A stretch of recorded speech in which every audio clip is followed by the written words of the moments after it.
Hello friend, I welcome all of you on my YouTube channel EP Prayagraj. इस channel के माध्यम से हम विभिन्न परीक्षा जैसे यूपी पीसीएस, यूपी पीएससी और UP triple SC, MP PCS, Bihar PCS और जितने भी अदर्स एग्ज़ामिनेशन हैं, चाहे वो वनडे हो या रेलवे, बैंक, कोई सब एग्ज़ाम हो जहाँ पे जीके का पार्ट होता है, हम उसकी सारी तैयारी यहाँ से कवर कराते हैं।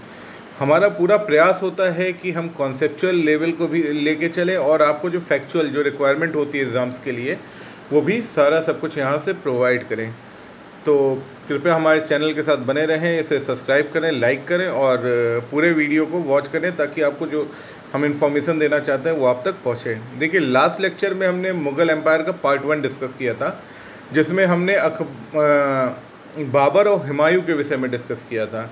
अब ये पार्ट 2 में हम अकबर, जहांगीर और शाहजहां और औरंगजेब के विषय में हम यहाँ पे डिस्कस करेंगे। उनके सारे इम्पोर्टेंट तथ्यों पे प्रकाश डालेंगे जो कि परीक्षा के बिंदु से बहुत ही महत्वपूर्ण है। तो आइए स्टार्ट करते हैं मुग़ल एम्पायर पार्ट 2 और अकबर के विषय में स्टार्ट करते हैं। देखिए, जो अकबर होते हैं उनका जो ओरिजिनल नाम होता है या सही नाम होता है वो होता है जलालुद्दीन मोहम्मद अकबर। और ये अपने डायनेस्टी के या आप कह लीजिए कि अपने एम्पायर के सबसे महान शासक होते हैं, ठीक है।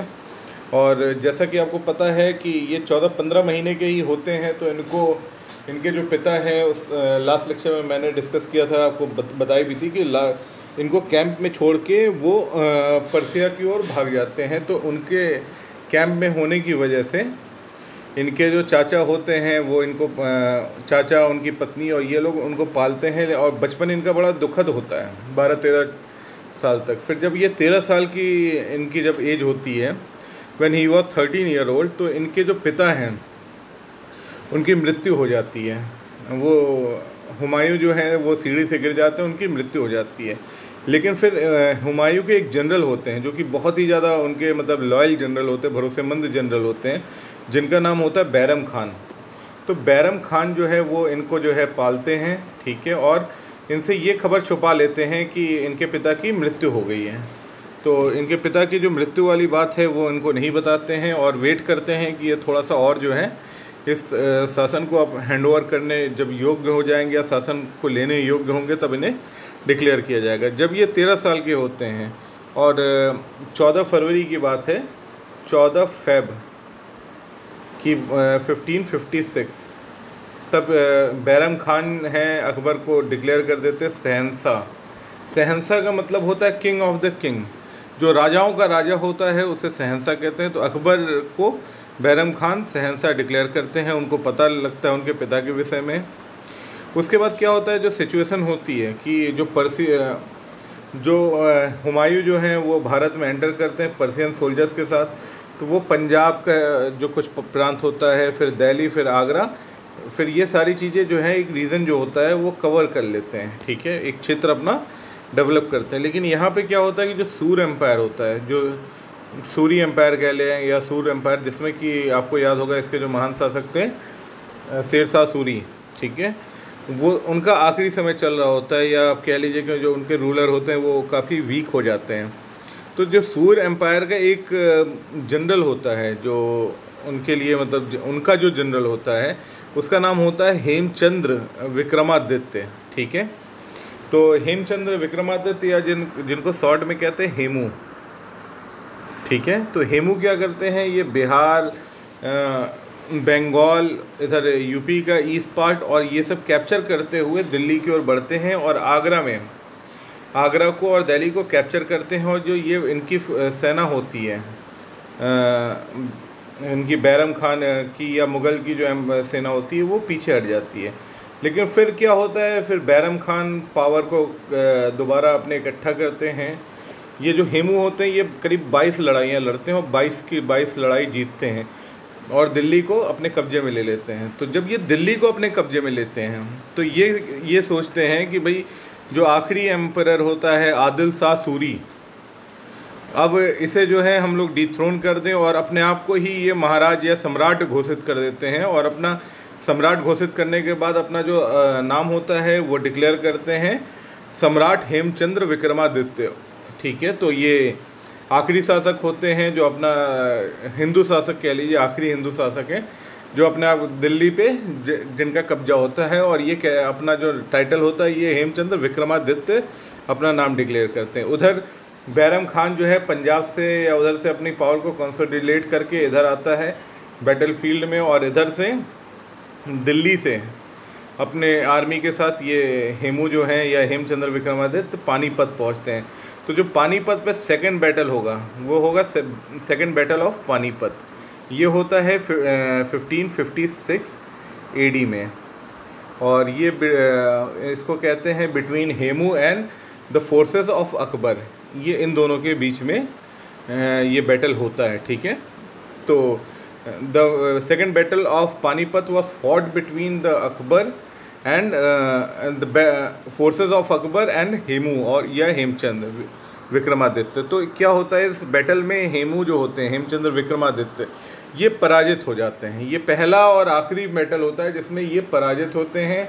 उसके बाद बैरम खान जो है इनको वहीं पे बैटलफील्ड में इनका गला काट के इनकी हत्या करवा देते हैं। उसके बाद जो अकबर हैं उनको नया सम्राट घोषित कर दिया जाता है, ठीक है। तो ये परिचय था कि अकबर जो है वो कैसे शासन उनको मिलता है। उनका राज तिलक होता है 14 फरवरी 1556 को, ठीक है। तो कुछ इम्पॉर्टेंट डेट हैं जो आपको एकदम याद होने चाहिए, ठीक है। और दूसरा आपको कुछ पॉइंट्स हैं जो एग्ज़ाम के लिए उपयोगी है वो भी मैं थोड़ा डिस्कस कर लूँ। देखिए जलालुद्दीन मोहम्मद अकबर नाम होता है इनका।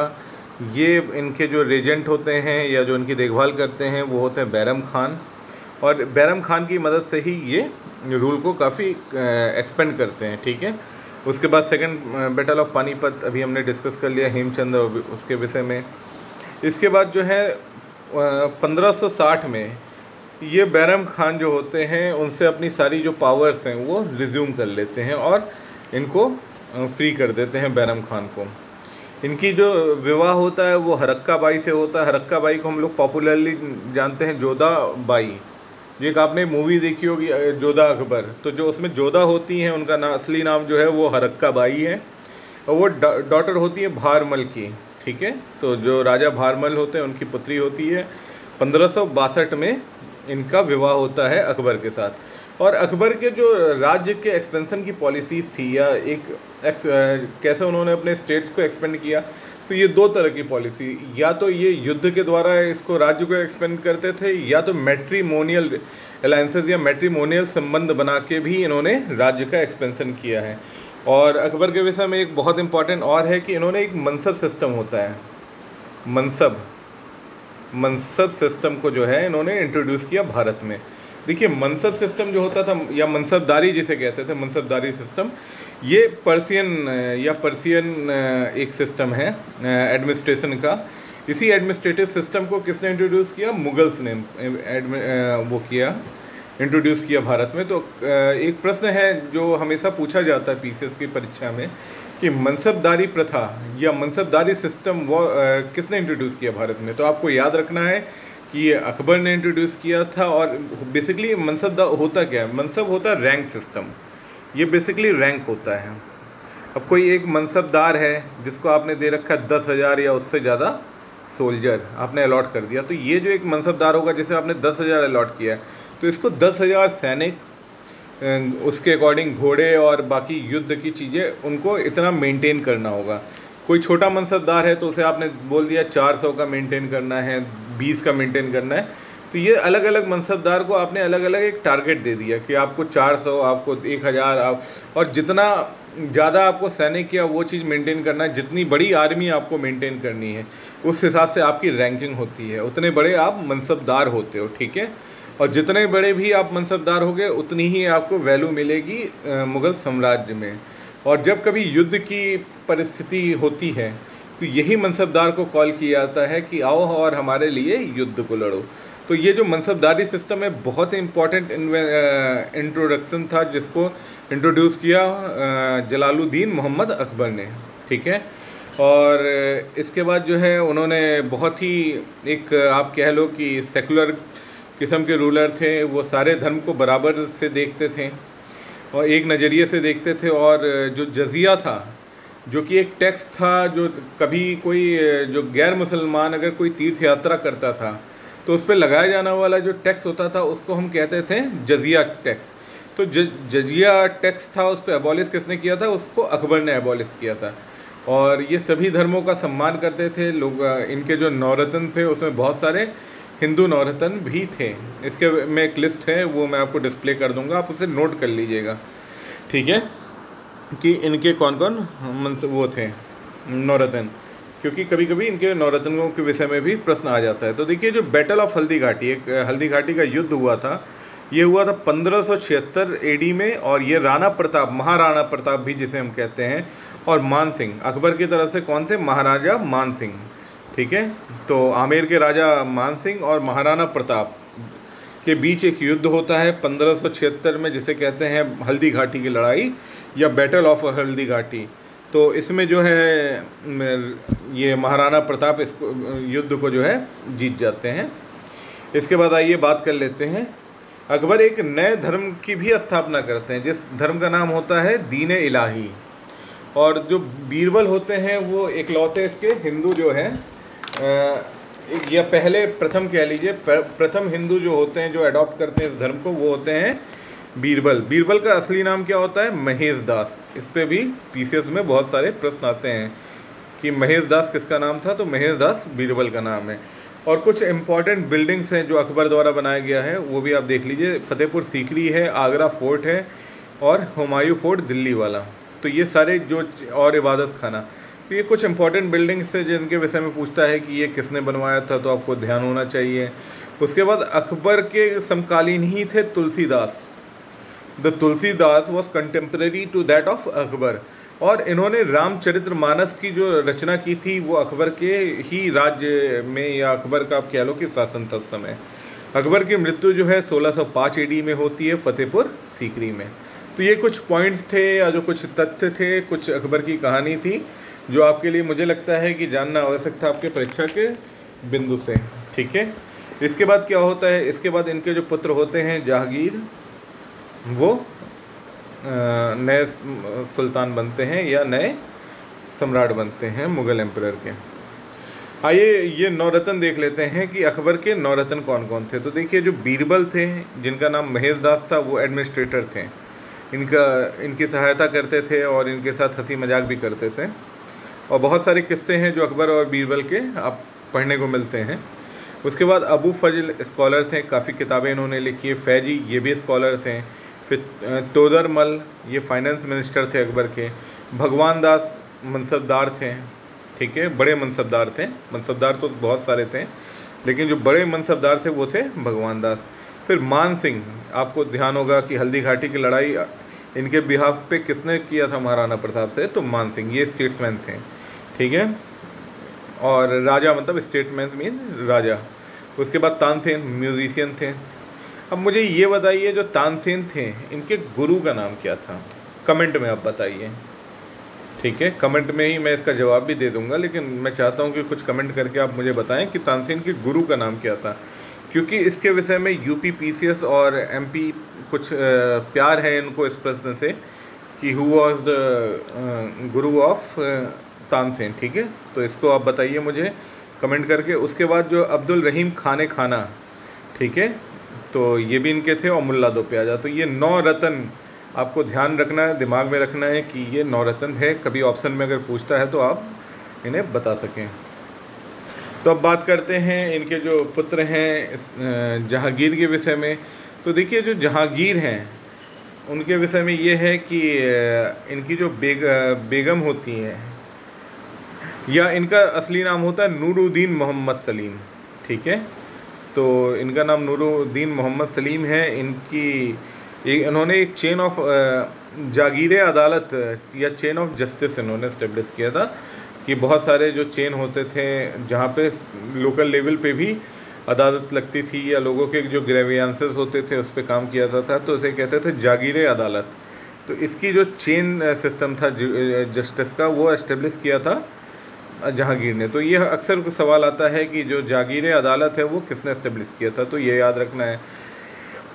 1611 में इनका जो विवाह होता है वो नूरजहाँ से होता है। नूरजहाँ जो होती हैं वो विडो होती हैं शेर अफ़गान की, ठीक है। तो सी वॉज द विडो ऑफ शेर अफ़गान, और 1611 में इनका विवाह होता है। और नूरजहाँ जो होता है वो काफ़ी पावरफुल होती है इनके टाइम पे, और जो जहांगीर हैं वो इनकी काफ़ी बातें मानते हैं। तो इस वजह से इनका जो एडमिनिस्ट्रेशन होता है, एडमिनिस्ट्रेशन या प्रशासन में काफ़ी दबदबा होता है, और बहुत सारे निर्णय जो होते हैं वो इनके द्वारा लिए जाते हैं। और दूसरा होता है कि इनके नाम पे ही इनके फेस का एक कॉइन इशू किया जाता है जहांगीर के टाइम पे, जिसमें कि इनकी बेगम नूरजहाँ का जो फेस है वो इनक्रिप्ट होता है, या मतलब उसमें देखने को मिलता है। और इनका जो असली नाम होता है वो होता है मीहर उर निसा। तो ये भी आपको याद रखना है कि मीहर उन निसा किसका नाम है, तो ये नूरजहाँ का नाम है, ये आपको ध्यान रखना है, ठीक है। उसके बाद आपको कैप्टन हॉकिंग्स याद होंगे, जो पहले अंग्रेज़ भारत में आते हैं परमिशन के लिए, लेकिन इनको परमिशन नहीं मिलता है ट्रेड करने के लिए। ये पहले ईस्ट इंडिया कंपनी के रिप्रेजेंटेटिव होते हैं। देखिए, ईस्ट इंडिया कंपनी का जो चार्टर है वो बनता है 1600 AD में, ठीक है। 1600 AD में इनको ईस्ट इंडिया कंपनी को परमिशन मिलती है कि वो भारत या जो ईस्ट इंडीज़ है, ठीक है, ईस्ट इंडीज़ में ट्रेड करे। देखिए, ईस्ट इंडीज़ होता क्या है, ईस्ट इंडीज़ है इंडोनेशिया, इंडिया, और जो आज पाकिस्तान है, बांग्लादेश, ये सारा जो क्षेत्र है साउथ एशिया जिसे हम कहते हैं, वो ईस्ट इंडीज़ था। तो ईस्ट इंडीज़ में जो ट्रेड करने का एक चार्टर होता है ईस्ट इंडिया कंपनी को मिलता है 1600 AD में। और ये जो पहले जो आते हैं वहाँ से रिप्रेजेंटेटिव, उनका नाम होता है कैप्टन हॉकिंग्स, जो कि ट्रेड के लिए परमिशन लेने आते हैं, लेकिन इनको ट्रेड का परमिशन नहीं मिलता है जहांगीर से। और जहांगीर इनको मनसबदार तो ज़रूर बना देते हैं, 400 सैनिकों का एक मनसब जो है इनको बना देते हैं, या मनसबदार बन जाते हैं। फिर इसी क्रम में जो सेकंड होते हैं जिनको परमिशन मिलता है, उनका नाम होता है सर थॉमस रॉय, ठीक है। तो सर थॉमस रॉय जो हैं वो आते हैं इनके 7 साल बाद 1615 के आसपास, और इनको ट्रेडिंग पोर्ट जो है सूरत का वो मिल जाता है ट्रेड करने के लिए, उसकी परमिशन मिल जाती है। और उसके बाद है जो जहांगीर है, उन्होंने एक पुस्तक भी लिखी है जिसका नाम है तुझके जहांगीरी, ठीक है। तो ये पर्शियन लैंग्वेज में है। लास्ट लेक्चर में हमने बाबर के विषय में जब डिस्कस किया था तो हमने बताया था कि तुझुके बाबरी, ये किसने लिखा था, ये बाबर ने लिखा था। तो ये किस भाषा में लिखी गई थी, वो लिखी गई थी टर्किश लैंग्वेज में, ठीक है, या तुर्की जिसे कहते हैं, तुर्की भाषा में। और ये जो तुझुके ए जहांगीरी है ये पर्शियन लैंग्वेज में। अच्छा, एक बात और मैं बताना चाहूँगा, जो तुझुके बाबरी था उसका जो ट्रांसलेशन था उसका नाम क्या था, बाबरनामा। बाबरनामा किसने लिखा था आपको, बाबरनामा लिखा था अब्दुल रहीम ने, आपको याद है, मैंने वहाँ भी बताया था अब्दुल रहीम। और अब्दुल रहीम कौन है, अब्दुल रहीम नौरतन है अकबर के, अभी मैंने डिस्कस किया। तो अब्दुल रहीम वाज द नौरतन ऑफ अकबर। तो ध्यान रखिए, ये सारी चीज़ें हैं, बहुत इंपॉर्टेंट फैक्ट हैं। अगर आप को रिलेट कर जाते हैं तभी आपको ध्यान भी रहेगा, चाहे मुख्य परीक्षा हो चाहे प्रारंभिक परीक्षा हो, दोनों में आपको सफलता जो है निश्चित ही मिलेगी, लेकिन आपको चीज़ें दिमाग में रखनी है, ठीक है। उसके बाद जहांगीर की मृत्यु 1627 AD में होता है, और इनका जो कब्र है वो लाहौर में है। तो देखिए, एक प्रश्न यहाँ पे यूपी हमेशा पूछता है कि जहांगीर ऐसा कौन सा सुल्तान है, मुग़ल एम्परर है, जिसका कब्र भारत में स्थित नहीं है। Which of the following emperor मतलब was not buried in India. तो कौन सा एम्परर है, तो वो है जहांगीर, क्योंकि जो लाहौर है वर्तमान में ये पाकिस्तान में स्थित है, ये भारत में स्थित नहीं है। तो ये प्रश्न जो है ये पेट क्वेश्चन है पीसीएस का। देखिए, मैं प्रयास पूरा करता हूँ कि पीसीएस के जहाँ से जो क्षेत्र है जहाँ से उठाता है वो मैं बताता चलूँ, ताकि आप जब पढ़ना शुरू करें तो आपको चीज़ें पता हो, कि जब आप पुस्तक पढ़ें ना तो आपको पता अपने आप याद आ जाए कि ये चीज़ इम्पोर्टेंट है। और बहुत ही इम्पोर्टेंट होता है कि हमें चीज़ों का पता लगना शुरू हो जाए कि ये चीज़ें इम्पोर्टेंट है, ये इम्पोर्टेंट नहीं है, ठीक है। अब हम बात कर लेते हैं शाहजहाँ की। तो जो जहांगीर के पुत्र होते हैं, ठीक है, उनका नाम होता है शाहजहाँ, ठीक है।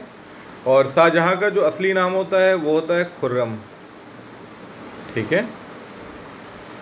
शाहजहाँ का नाम होता है खुर्रम, प्रिंस खुर्रम, ठीक है। तो ये अपने दादा अकबर जो होते हैं या ग्रैंडफादर अकबर होते हैं उनके बहुत ही ज़्यादा क्लोज होते हैं। इनका जो शासन पीरियड है 1628 से लेके 1658 तक है, करीब 30 साल का शासन है।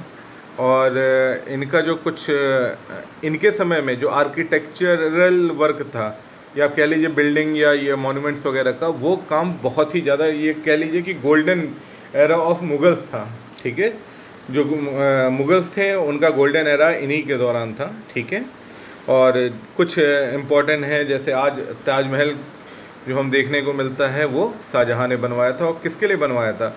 अपनी बिलव्ड वाइफ मुमताज़ महल की रिमेम्बरेंस में बनवाया था, उनकी याद में बनाया था। तो ये जो ताजमहल है वो उन्हीं की देन है। उसके बाद जो दिल्ली का जामा मस्जिद है वो शाहजहाँ ने बनवाया था। उसके बाद अगर हम बात करें कि रेड फोर्ट जो दिल्ली का लाल किला है तो वो भी शाहजहाँ ने बनाया था। तो आर्किटेक्चरल या आप कह लीजिए कि 30 सालों में इन्होंने बहुत सारे काम किए जो बहुत ही फेमस थे। उसके बाद देखिए कुछ ट्रैवलर्स हैं जिनके विषय में पूछ लेता है कि ये ट्रैवलर्स भारत में किसके शासन काल में आए थे। तो देखिए एक आता है बर्नियर, दूसरा है ट्रेवेनियर और तीसरा है मनुची। ये मनुची जो है इटालियन है, फ्रेंच हैं बर्नियर और ट्रेवेनियर। ठीक है, तो ये दोनों जो हैं ट्रेवेनियर और बर्नियर फ्रेंच वाले, और इटालियन जो ट्रैवलर है मनुची, निकोलाओ मनुची, ये इनके शासनकाल में, शाहजहाँ के शासनकाल में भारत में आए थे।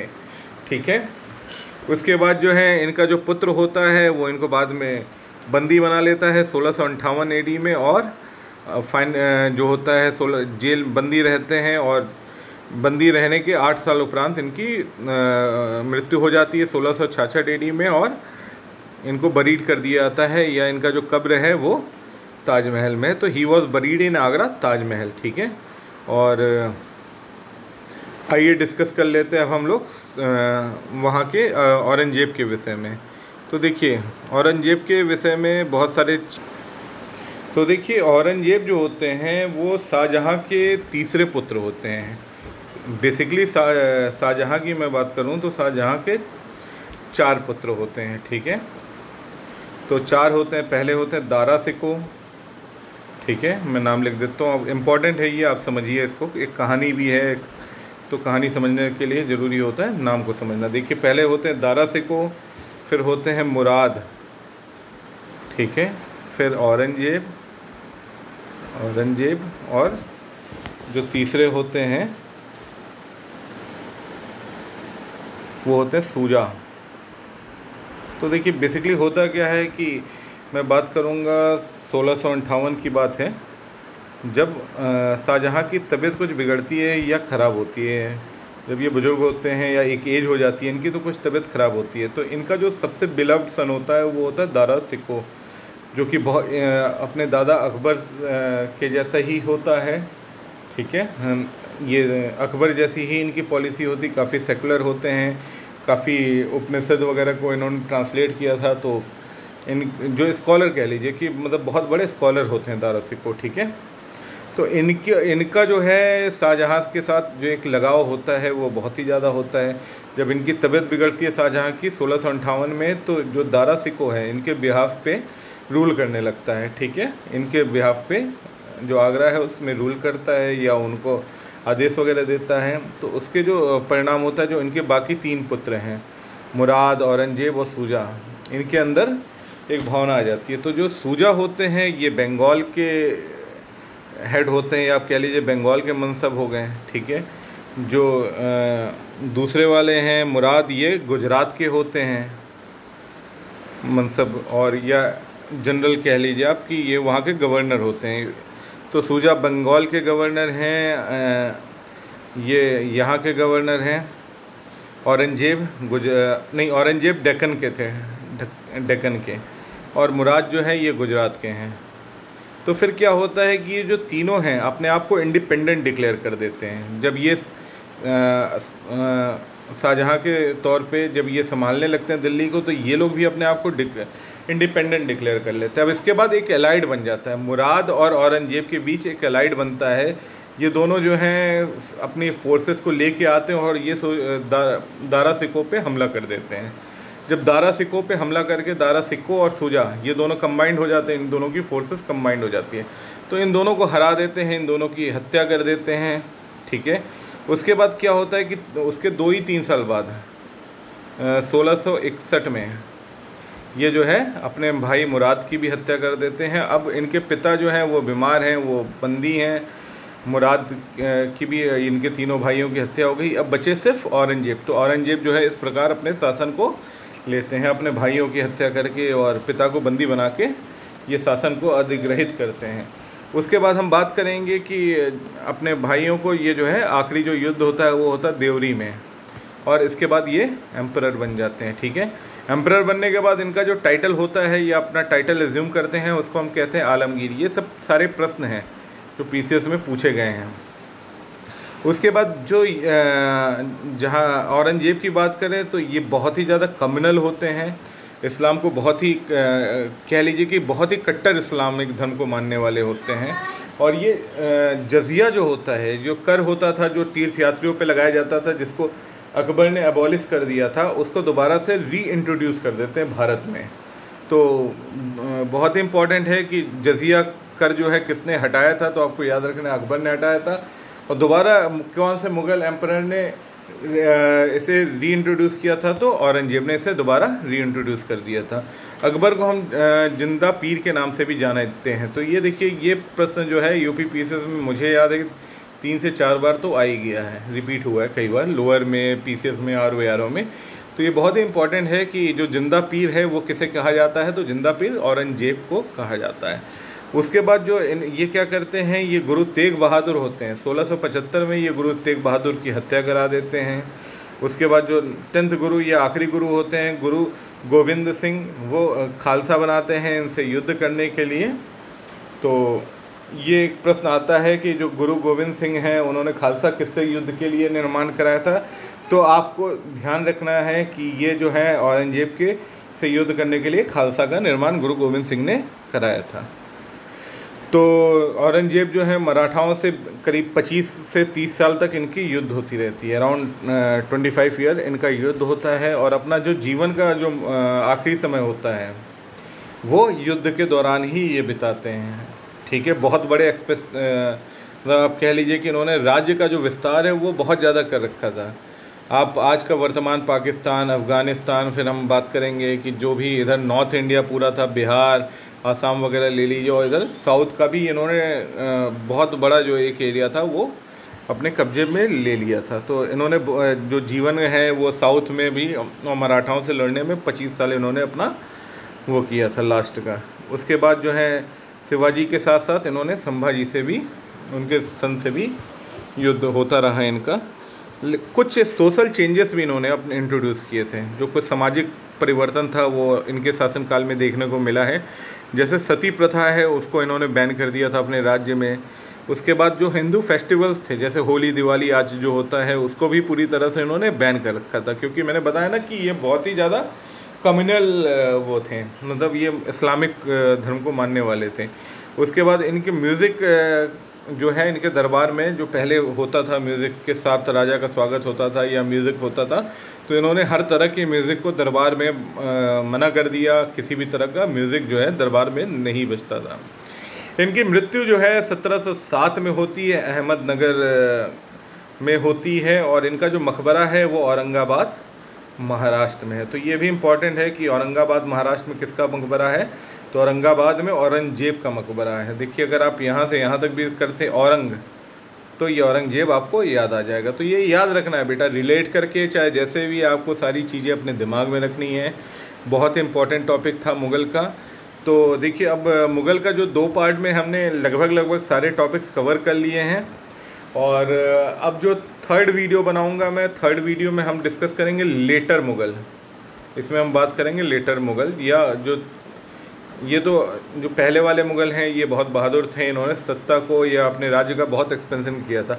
अब इसके बाद क्या होता है, जो मुग़ल पावर है या जो एक बड़ा क्षेत्र है वो धीरे धीरे डिसइंटीग्रेट होने लगता है, वो अलग होने लगता है, विभाजन होने लगता है। तो अब जो लेटर मुग़ल्स हैं उनमें बहुत कमज़ोर हो जाएंगे और धीरे धीरे राज्य का विभाजन होगा। तो आप यहाँ से देख सकते हैं, ये इनका एक टेबल है मुग़ल का, जो मुग़ल ट्री कह लीजिए, मुग़ल ट्री है ये। तो देखिए, जो सबसे पहले हैं तैमूर है 1807, उन्हीं के वंशज थे बाबर। और माता के साइड से किसके वंशज थे बाबर? ये मैंने बताया था आपको, चंगेज़ खान। ठीक है, तो याद रखना ये सारी चीज़ें। तो माता के साइड से ये चंगेज़ खान और पिता की साइड से तैमूर के वंशज थे। उसके बाद इनके पुत्र होते हैं हुमायूं, उसके बाद इनके पुत्र होते हैं हुमायूं के पुत्र अकबर, अकबर के पुत्र जहांगीर, जहांगीर के बाद शाहजहां, शाहजहां के बाद इधर आ जाइए औरंगजेब। ठीक है, अब औरंगजेब के बाद जो पीरियड है इसको हम लोग कहेंगे मुग़ल वो पीरियड, और दूसरा जो होगा ये होगा लेटर मुग़ल, जिसके विषय में हम चर्चा करेंगे। तो अब मुग़ल के बाद जो है लेटर मुग़ल में हम बात करेंगे शाह आलम बहादुर या बहादुर शाह प्रथम जिसको हम कहते हैं, वहाँ से स्टार्ट करेंगे। और जो ये शासन है वो समाप्त होता है 1857 के फर्स्ट वॉर ऑफ इंडिपेंडेंस में। ठीक है, तो यहाँ पे जो शासक होते हैं वो होते हैं बहादुर शाह सेकंड।